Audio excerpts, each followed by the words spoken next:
Hey VC, Big Star 1000, back with a new installment of Revolutions, number 26, and I'm going to shoot two videos tonight. So this is like a teaser for my new vinyl find, which will be posted tomorrow. So if you're receiving this on Friday night or Saturday morning, in 24 hours time you'll see there's going to be another video with some fair finds, record fair finds, which I'll talk about in that video. Obviously, not to waste any more time. It's Friday night. The week of work has been exhausting, and I am drinking a Gippsland Gold Pale Ale.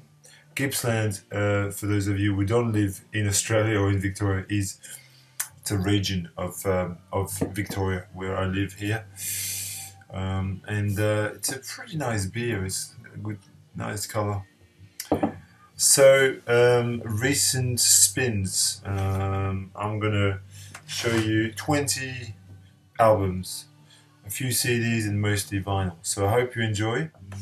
Right, let's get into it. The album that I'm playing at the moment, which you probably can't hear it, is a 70s US Psych kind of well-known sort of, it's a semi-obscurity, but it's pretty well-known if you know Psych. It's The Power of Zeus, the Gospel According to Zeus, which is from 1970 on Rare Earth. It's a fantastic kind of, heavy sort of Psych, with some soulful moments, and I'm really enjoying it at the moment. It's completely fantastic, so highly recommended. And since I'm talking about Psych, last night I had a bit of a Psych revisit of some key albums. The first one I played was July, English band from the 60s. Really excellent UK Psych. This came out in 1968, I would think. I would say, and it's the only album released by July. It's fantastic. I think Jonas got an original copy of this last year, and just didn't really like it much. But I really dig this music. It's heavy. It's really well composed. It's it's got Dandelion Seeds on it, and I think Dandelion Seeds is the well-known single by July. Great, and also an absolute classic. If you don't own this, I think you should do something about it. Odyssey and Oracle. I've got a CD version. This is great because it's got the stereo and also the mono version. And last night I was tripping to especially A Rose for Emily. I mean, everybody knows time of the season, obviously, but Rose for Emily is such a wonderfully constructed sort of Baroque sort of mini symphony. When you hear the vocal harmonies on this, they're just amazing. By the way, if I look a bit red, it's because I'm sunburnt. If you think I'm redder than usual, I spend the afternoon in the sun and I just paid for it. But this is just excellent. Care of Cell 44, Time of the Season, superb music, highly recommended. Continuing with some jazz pieces that I've been spinning. I've been digging some excellent jazz, starting with Michael White, The Land of Spirit and Light, which is on Impulse. I think it's close to being an original press. I think could be a second pressing. Got this for next to nothing at a record fair in Melbourne, not the one that I went to last weekend, but a previous one. Michael White is an American jazz violinist. He was in a band called The Fourth Way, and this is Spiritual jazz of the highest caliber, really. This was released in 1973 on ABC Impulse, The Land of Spirit and Light. I couldn't recommend a record any higher than this. It's absolutely dead set brilliant. And continuing with absolute dead set brilliance, this reissue from last year, which if you can still find copies, I would urge you to get it. It's fantastic as well. Dream Sequence by Cosmic Eye, which is this guy Amancio de Silva.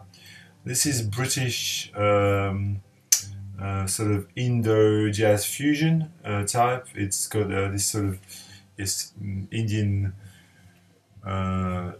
sort of, you know, Indian sound, tabla, not sitars, but you know, that kind of. If you're familiar with Joe Harriet and John Mayer, Indo jazz fusion, this does almost exactly that. It's a mix of Indian and sort of straight jazz influences. Fantastic. This was released on Sound Edition, Light in the Attic last year. It was originally on Regal Zonophone, which is a very, very difficult label to track down. Just very, very cool. And so I was browsing in my shelves, and I came across this record, which I've had for about 4 or 5 years, you know, sitting there, but I haven't played it for a long time.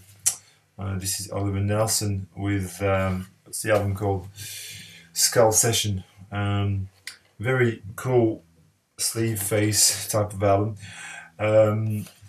Oliver Nelson, I mean, well known. His album Blues and the Abstract Truth is fantastic. It's one of the classics of sort of post-bop. This is not of the same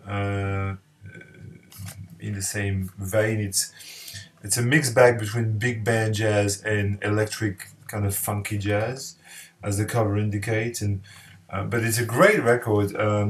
You know, it's just sometimes it moves from one style of music to another, and it's a bit disconcerting. But I still think it's quite fair. With a Flying Dutchman on 1975, Skull Session by Oliver Nelson. A really fun album to listen to, and one that I will surely keep in the collection. And I was vibing with Anthony Camploni. We're just talking online, and inspired me to pull out this Steve Reed album, Nova. Steve Reed was a drummer who's unfortunately passed away a few years ago. He made some great collaborations with Kieran Hebden Quartet, but in the 70s he made a string of just amazing spiritual jazz records, all repressed by Universal Sound in London, and which now go for quite a bit of money because you know, they're out of print basically. But Nova is a personal favorite. 1976, just really excellent dynamic jazz. Such a cool drummer, and the whole album just smokes. It's got you know, it's got some electric piano, some sax, trumpet, drums. It's just yeah, it's a scorcher of a record. On a completely different vibe, soon I'm going on a long holiday for a couple of months to Europe, and I'm going to this place here, pictured on. If you can see this is Africa. You can see Africa. And I'm going to this place called Mauritius, and this other island next to it called Réunion, La Réunion, which is basically a French department. Actually, it's France basically. France in the Indian Ocean. You know, it's just there. And the undisputed musical hero of Réunion Island is this guy, Alain Peters, which I've championed before. Just sublime music. Just so, you know, it's almost like psychedelic island music, but with a real traditional twist to it. It's just an amazing sort of island folk slash. I don't know how to describe it. I think if you've got a minute, you know, track 2 of this, Manger pour le cœur. Manger pour le cœur is there. I think you should just sample it. A lot of the sounds are homemade and it's just beautiful music. This music is called Maloya. It's a traditional island folk music from the island of Réunion. I'm going to this place, this island, very soon. So I was just playing this for a bit of inspiration. Some German rock music, some Krat rock. Played Supernova by Iblis, the band Iblis. You call that Krat funk rather than Krat rock. This is the ratio on Wah Wah. What a freaking dynamic, funky Krat rock record it is. It's insanely, it's just great. And this band's from Hamburg in Germany, but 1972, Iblis, Supernova. And last week I was at Record Fair and I very nearly bought a vinyl copy of this, of Cluster 71, and I said no, I've got this on CD and I just wouldn't justify having this on wax. I'm very happy with this. This is a beautifully redone reissue. This is the first Cluster record. If you don't know Cluster, they're a German band comprising of Hans-Joachim Rodelius and Dieter Moebius, who both made records in their own name, and with another band called Harmonia, and etc. Fantastic cosmic music. Just really lots of synths, very trippy, brilliant. On a completely mainstream, but I'm thinking of doing my favorite sort of AOR, MOR albums in one revolutions. You know, some just showcasing a bit of Steely Dan and. But this is kind of run of the mill, but I love this, I absolutely love this record to no end. All Things Must Pass, George Harrison. I remember looking for a vinyl copy of this for a long time. There was the times where you couldn't find them, they were just not there. And I remember finding this and being very excited. You know, many years ago, but this is my favorite solo Beatles record for sure. A brilliant album from the start. Not My Sweet Lord, but What Is Life, If Not For You, Apple Scruffs, The Art of Dying, just an absolutely masterful record. 1970, George Harrison from a little known band called The Beatles. Okay, continuing, I've got a few funk numbers to share. This record I played 2 or 3 times last week.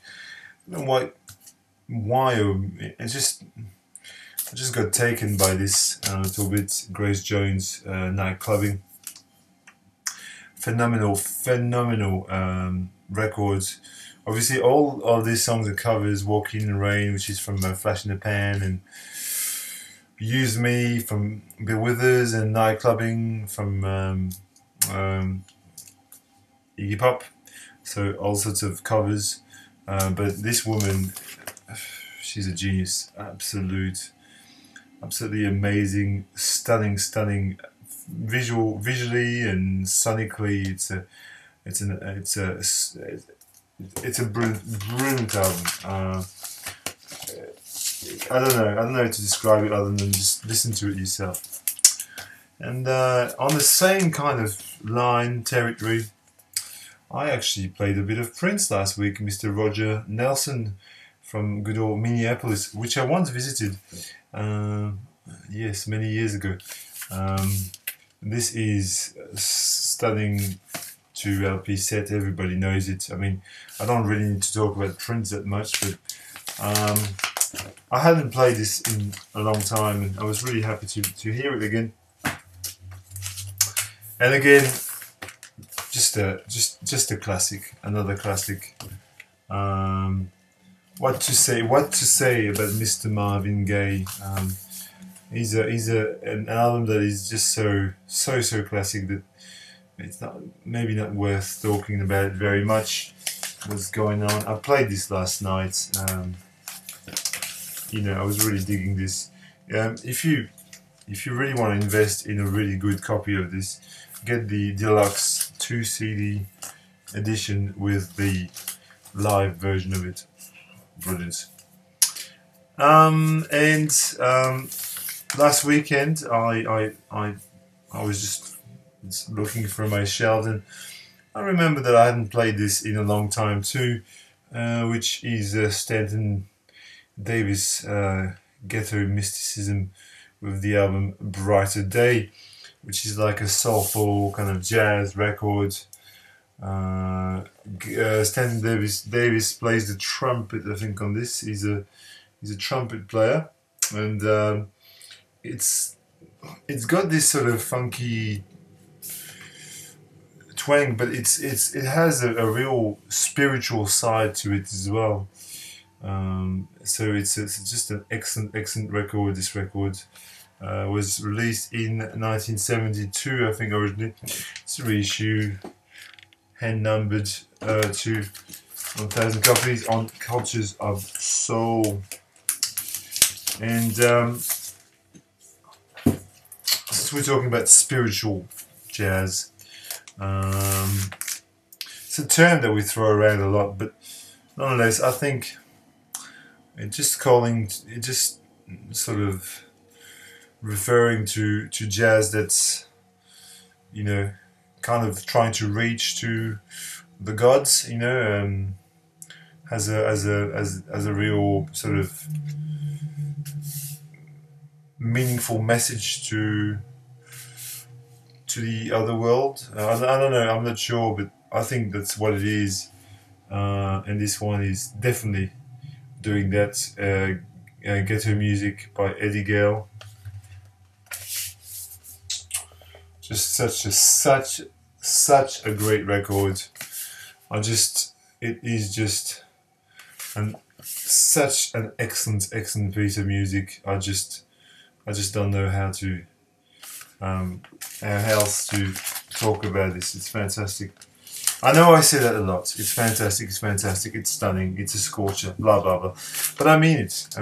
All those records are really worth having. I mean, you know, if you're gonna argue with me that What's Going On or Sign of the Times or Eddie Gale is not stunning, then you shouldn't be watching this channel, because, you know. But I think you know I'm right. Another stunning record. I was playing this last weekend, and at Peacock, The Perfect Release. Fantastic. Everybody bangs about I'm the one. It's not a best album, not by any stretch of the imagination. 2 great songs, Pony and I'm the One, great songs. A lot of okay songs. It's got a killer cover, it's beautiful, it looks beautiful, but this is about 10 times, and X Dreams is brilliant, but this has got a real rock bottom Robert White kind of feel to it. It's got much in the same way as Julie Tippett's Sunset Glow has a Robert White feel to it. It's a really beautiful sort of a jazzy, rocky, hard to define kind of sound from 1972, I believe. A fantastic record. Just a couple more, and then you're free of my rambling. I'll play this. Do you know this band, the Beastie Boys? Have you heard of them? When I was at high school, many years ago, probably about 20 plus years ago, I listened to this record a lot on cassettes. Now when I listen to it, I feel like I'm back at high school. I've got all the vibes from high school. Licensed to Ill. Everything about this record is fucking cool. From its Flushing Meadows globe, you know. So that's Flushing Meadows in Queens, I think. To its brilliant sleeve and just such an excellent record, and the songs, Girls and No Sleep Till Brooklyn and Fight for Your Right to Party, etc., etc. Brilliant record. Couple more. Here is an Australian prog masterpiece, Quasar with Man Coda. Quasar, a band from Melbourne or Brisbane, perhaps. I think they might have been from Brisbane and then moved to Melbourne. On Aja, which is Brian Brown's label of Brian Brown Quintet fame. People looking for copies of Carlton Street, left, right, and centre. He produced this record. Man Coda. This is not cheap record. I wouldn't. It's a record that commands often double figures, but you can still find it. Great record. It's kind of like a King Crimson Red era. King Crimson, sort of the Australian version in a 3-piece. Scorching guitars, great bass, the drums have been sampled, I think. Finally, last record for today is an electronic sort of IDM, ambient techno record from 2012. Actress with R.I.P. Rest in peace. Actress is a American producer. I can't remember his name. He's an Afro-American guy, and he made a string of records. It's an Honest John's record from the UK. I can't remember the name of the guy in Actress. Anyway, look at that. It's great. And that's all. That's all for now. And just later, I'm going to post another video with 10 new recent vinyl finds. New and recent. Wow.